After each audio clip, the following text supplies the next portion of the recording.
Hello guys, good morning. এখন বাজে 5:16। তো নর্মালি আমি কোনোদিনও ব্লগ স্টার্ট করি না, তো আজকে আমি স্টার্ট করছি। তো এখন আমি রেডি হয়ে যাব কলকাতা স্টেশন। আমার বাবা আসছে ওদের রিসিভ করতে। তো চলো রেডি হয়ে নিই, তারপরে দেখা হচ্ছে আমাদের সঙ্গে। এখন বাজে 5:30, তো আমি রেডি বেরোনোর জন্য। তো চলো তোমাদের বাইরে একবার দেখাই বাইরে কি অবস্থা। বাইরে এখনও আলো হয়নি ঠিকঠাক, এখনও মোটামুটি অন্ধকারই আছে। ইয়ে সামনে দেখো একটা দোকান সেট আপ হচ্ছে।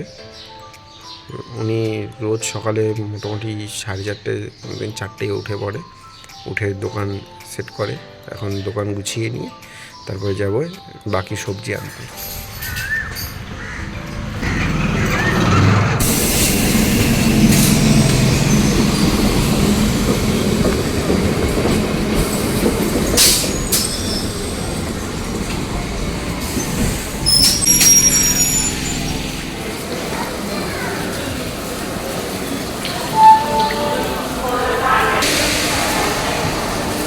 ফাইনালি চলে এসেছি কলকাতা স্টেশন। তো অনেক টাইম লেগে গেল, অ্যাকচুয়ালি বেরোতে লেট হয়েছিল, তারপর আবার এদিকে বাসে অনেক লেট করলো। তো এই দেখো কলকাতা স্টেশন। তোমাদের কার কার কাছে কলকাতা স্টেশনটা একদমই নতুন, আগে কখনো দেখোনি, তারা অবশ্যই কমেন্ট করে জানাবে।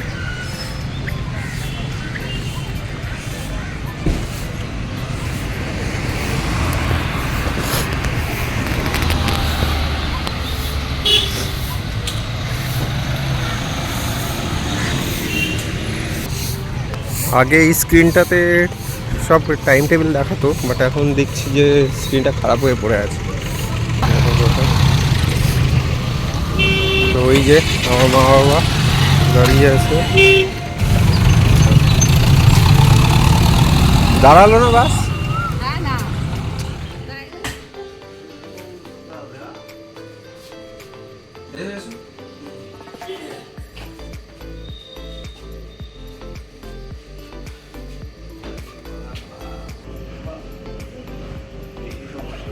হ্যালো বন্ধুরা, গুড মর্নিং। তো আজকে তো সকাল সকাল ব্লগটাও শুরু করে দিয়েছে। সকালে উঠে মামনি বাপিকে আনতে গিয়েছিল, তো তোমরা তো দেখেছো। আর এই যে এখন মামনি বাপি এসেও গেছিলো 9টার দিকে। আর আমরা এই যে স্নান টান করে নিয়েছি, যে একদম রেডি। এবার রান্নাঘরে যেতে হবে। আর এখন মামনি দেখো এখানে গোপালকে স্নান করানো আজকে হয়ে গেছে, এটা তোমাদের সঙ্গে কাল শেয়ার করব। এই যে দেখো মামনি দুটো গোপাল, ওই যে একজনকে বসিয়ে রেখেছে ওখানে, আর এই একজনকে স্নান করাচ্ছে। তো কালকে তোমাদেরকে গপুকে স্নান করার ভিডিওটা তোমাদের সঙ্গে কালকে শেয়ার করব। তো তোমরা আজকে ব্লগটা দেখতে থাকো আর সঙ্গে থেকো লাস্ট পর্যন্ত। আজকে গপুকে কি দেবে?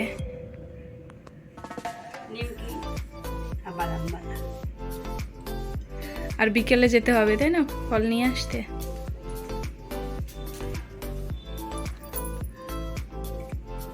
তো এখন সময় 4:58। তো আমরা দুপুরে সব খাওয়া দাওয়া করে ঘুমিয়েছিলাম, আর এখন সবাই উঠেছে। উঠে আজকে মামনি দেখো দুপুরে গপুকে খেতে দিয়েছিল, তারপরে এই যে দেখো কিসের ভিতরে রেখে দিয়েছে।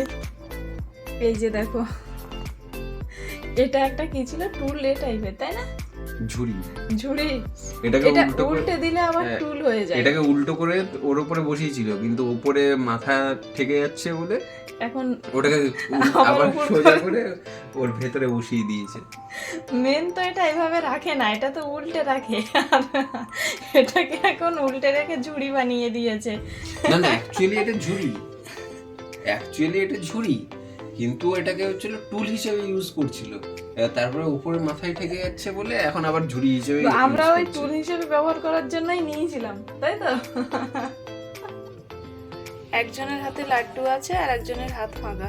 মানে তুমি একটা লাড্ডু দিয়ে দেবে তো। এই যে দেখো আমরা রেডি হয়ে নিয়েছি, এখন একটু বেরোচ্ছি, যাব বাজারে সবজি বাজার করতে। আর মামনি নেবে গোপালের জন্য বেড টাইপের এরকম কিছু দেখবে। তো চলো দেখি বেরোই, অনেকটা লেট হয়ে গেছে রেডি হতে হতে, 6:30 বেজে গেছে। মামনি তুমি রেডি? চলো। আর ভাই দেখো পড়াশোনা করতে বসার এটা দেখো শুধু। কোথায় বলেছি? কোথায়?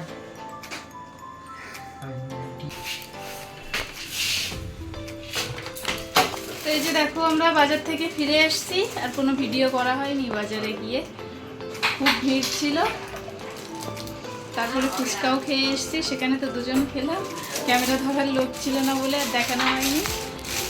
আর এখানে এসে দেখছি ক্যারাম নিয়ে বসেছে। এ তুমি যাবে না?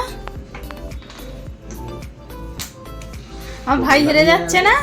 আমি একবার জোয়ারে জিতে গিয়েছি, একবার জিতে গেছিস। আমার ম্যাচ হচ্ছে। আর এই যে দেখো গোপুর জন্য এই যে এটা নিয়ে আসা হলো, কারণ ঘরে তো বেড আছে আর এখানে এসে রাখার জায়গা নেই, ওই জন্য এটা নিয়ে এসেছি।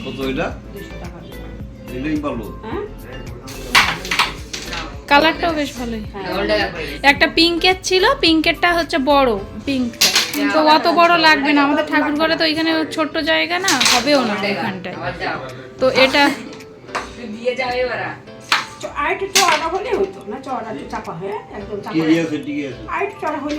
তোমার আবার এই জায়গায় হবে না না? আর ওটাতে আরেকটা যে দেখা হয়েছিল না, ওটাতে কিন্তু দুটো চেন ছিল, কেন বলো? মাঝখানে এতটা জায়গা, এগুলো নেট ছিল, এখানে চেন এখানে চেন। এবার হাত মুখ ধুয়ে নিই। রান্না কি হবে আজকে? এই যে দেখো এখন এই যে চা বানাচ্ছি, রাত এখন 9:30 বাজে। তো বাজারে গেছিলাম, ওই জন্য বাজার থেকে ফিরতে তো লেট হয়েছে, ওই জন্য এখন চাটাও বানাতে লেট হয়ে গেছে। টিয়ে চা কি হয়েছে? কি চা? ওই সেই কি একটা চা দাদা নিয়ে এসেছিল। চা কোথায়? লেমন গ্রাস। হ্যাঁ, ওটা কি হয়েছে? নষ্ট হয়ে গেছে।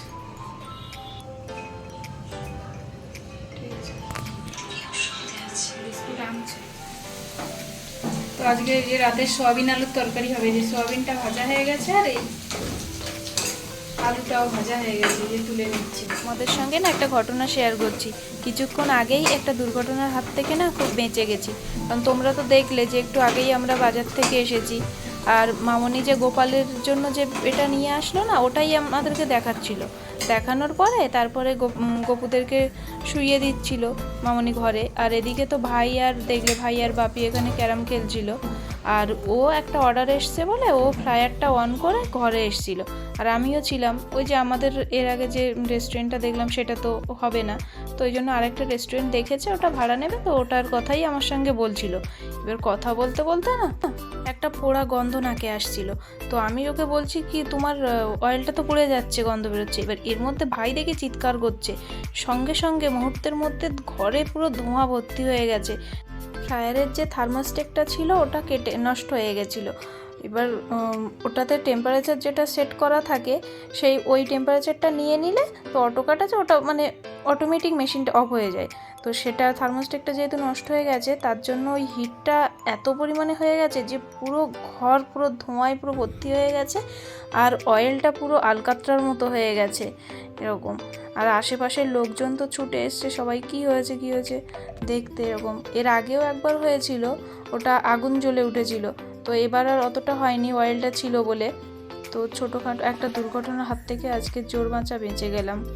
একটার পর একটা দুর্ঘটনা হয়েই যাচ্ছে, মানে এই দোকানটা নিয়ে এত ঝামেলা, তার উপরে আবার এটা ঘটে গেল।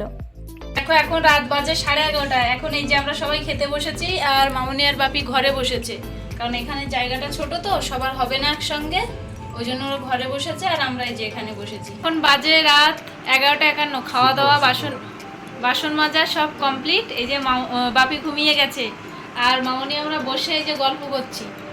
এবার আর কি এডিটিং এখনো বাকি আছে, এখন এই যে এডিটিং করব, তারপরে ঘুমোবো। তো খাওয়া দাওয়ার পরে একটু গল্প হলো, যাই হোক যেটা হবার সেটা তো চলো আজকে হবেই, ভিডিওটা আমরা এই তো আর কিছু পর্যন্তই। আর করতে আজকে পারবো না। ভিডিওটা যদি তোমাদের ভালো লাগে তাহলে একটা লাইক করে চ্যানেলটিকে সাবস্ক্রাইব করে দিও। Tata, good night.